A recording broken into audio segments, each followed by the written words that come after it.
Okey, seterusnya sekarang kita dah berada di bahagian yang ke-6, iaitu subtopik ke-6 daripada buku uh, Rahsia di Sebalik Pemakanan yang Seimbang. Jadi kita berada di subtopik 6, iaitu karbohidrat. Jadi apa itu karbohidrat? Karbohidrat itu adalah komponen yang menjadi sumber tenaga utama dan sumber serat makanan yang terdiri daripada karbon, hidrogen dan juga oksigen.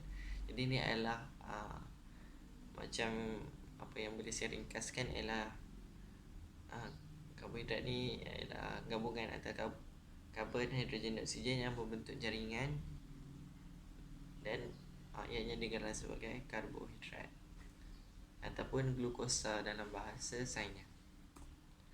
Jadi apakah fungsi karbohidrat? Jadi sebagai info tambahan, karbohidrat berada di bahagian yang paling bawah di dalam piramid makanan, di mana bahagian paling bawah merujuk kepada bahagian yang paling memerlukan kita untuk mengambil kuantiti yang sangat banyak ataupun yang paling dominan. Jadi apakah fungsi karbohidrat? So pertama, fungsi karbohidrat ialah membekalkan tenaga kepada tubuh badan. So memang seperti yang kita belajar sebelum ini, karbohidrat membekalkan 50 hingga 50% daripada keseluruhan tenaga yang kita hasilkan seharian. Yang kedua, membantu sistem penghadaman badan. Jadi bahan-bahan dalam karbohidrat ni membantu untuk kita dalam pencernaan supaya kita boleh mudah membuang sisa buangan dan juga bahan-bahan yang tidak diperlukan. Yang ketiga, karbohidrat memiliki selulosa, iaitu berfungsi memberikan kekenyangan kepada kita. Jadi bila perasan tak bila kita makan, contohnya kita makan nasi dan juga kita makan makanan western sahaja. Bila kita makan nasi, walaupun tak banyak, kita cepat kenyang dan kenyang tu lama. Tapi bila kita makan western saja, kita cepat kenyang, akan tetapi kita cepat juga untuk lapar kembali. Jadi oleh kerana itu, walaupun kita mendapat makanan yang mengandungi karbohidrat yang sikit, kita akan cepat rasa kenyang dan kenyang tu bertahan dengan lebih lama. Dan yang terakhir, fungsi terakhir ialah mencegah berlakunya oksidasi lemak yang tidak sempurna. Jadi karbohidrat ni sangat membantu untuk kita menguraikan lemak. Jadi bila kurangnya karbohidrat menyebabkan lemak tidak terurai dengan sempurna dan boleh menyebabkan peratusan lemak dalam badan meningkat, yang boleh membawa kepada penyakit-penyakit yang lebih serius. Jadi kesan pengambilan secara berlebihan bagi karbohidrat. Yang pertama, penyakit yang paling kerap dihadapi lah oleh contohnya rakyat Malaysia ialah obesiti. Obesiti ni dia terjadi bila kita mengambil karbohidrat pada kuantiti yang berlebihan dengan keperluan badan, jadi hasilnya tidak dibuang dan dia terus tersimpan di dalam badan, dan lama kelamaan ia membuatkan kita menjadi obesiti. Dan yang kedua, penumpukan karies gigi. Jadi bila kita terlalu banyak makan karbohidrat, kita akan menyebabkan karies gigi ataupun kita boleh panggil gusi berdarah di bahagian gigi juga. Gusi dia akan menyebabkan berlakunya lebam dan boleh menyebabkan pendarahan, sangat bahaya. Dan jika tidak dirawat boleh membawa kepada kanser. Seterusnya, penyakit jantung. Kenapa karbohidrat dikaitkan dengan penyakit jantung? Kerana karbohidrat itu membantu dalam penguraian lemak. Jadi bila lemak tidak dapat diuraikan dengan sempurna,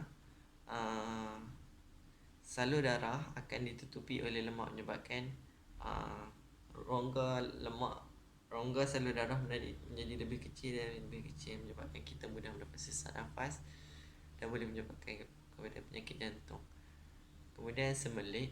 Jadi seperti yang saya beritahu sebelum ini, karbohidrat membantu dalam kita pencernaan. Jadi bila kurangnya karbohidrat menyebabkan kita boleh mendapat sembelit. Dan seterusnya, kanser.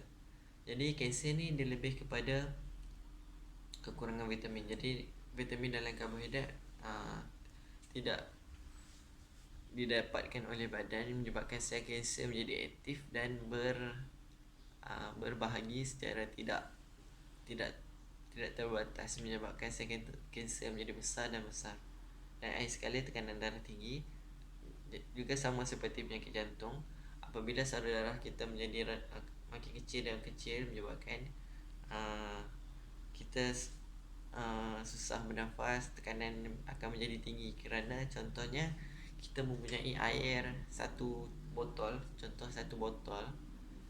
kita ingin melalui lubang sebesar ini dibandingkan dengan lubang yang hanya sebesar ini. Jadi bila lubang yang lebih kecil menyebabkan tekanan lebih tinggi dan menyebabkan tekanan darah kepada diri kita. Jadi kemudian kesan kurangnya karbohidrat dalam badan seseorang. Sebentar tadi kita cerita pasal berlebihan, sekarang kita cerita pasal kekurangan. Jadi bila kurang bau nafas yang kuat, jadi mungkin kawan-kawan kita yang mempunyai nafas yang kuat sebenarnya kurang karbohidrat, ataupun makanan yang diambil itu adalah yang tidak sesuai bagi badan dia sendiri. Yang kemudian mudah lupa kerana kurangnya vitamin yang ataupun karbohidrat yang dihantar kepada otak, menyebabkan otak tidak dapat berfungsi dengan baik dan membawa kepada mudahnya kita untuk lupa. Dan kemudian emosi tidak stabil.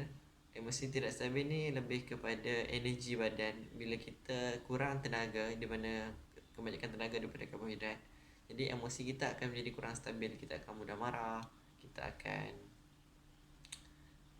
emosi akan cepat terganggu. Kemudian kita akan mudah letih dan lelah kerana kita tidak punya tenaga. Dan ibaratnya kita membawa kereta, kita asalnya kita mempunyai 100%. Sekarang kita hanya mempunyai sekitar 50% tenaga. Jadi kita akan separuh tenaga kita sudah hilang. Jadi kita akan mudah lelah dan juga letih, ataupun kereta itu akan terbantuklah daripada sampai ke destinasi. Dan kemudian menjadi malas, sama juga sebab kita kurang tenaga, jadi kita punya pergerakan juga terbatas dan kita akan susahlah untuk beraktiviti seharian.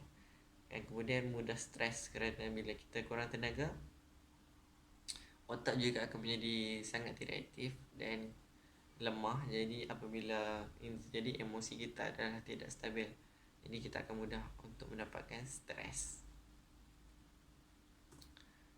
Jadi contoh makanan, banyak contoh makanan, kan, tapi saya hanya di-scan beberapa yang dominan ataupun sering kita jumpa. Contoh yang pertama ialah roti, kedua biji rin, nasi yang kita makan. Lepas tu selain tu kita ada gandum, tepung gandum yang kita selalu makan, selalu buat kuih, buat cucur. Kemudian mi ataupun bihun, itu juga adalah satu bentuk karbohidrat, cuma dia lebih kepada yang telah diproses, after process. Dan air sekali ialah pasta. Jadi itu saja untuk bahagian karbohidrat. Sekian, terima kasih.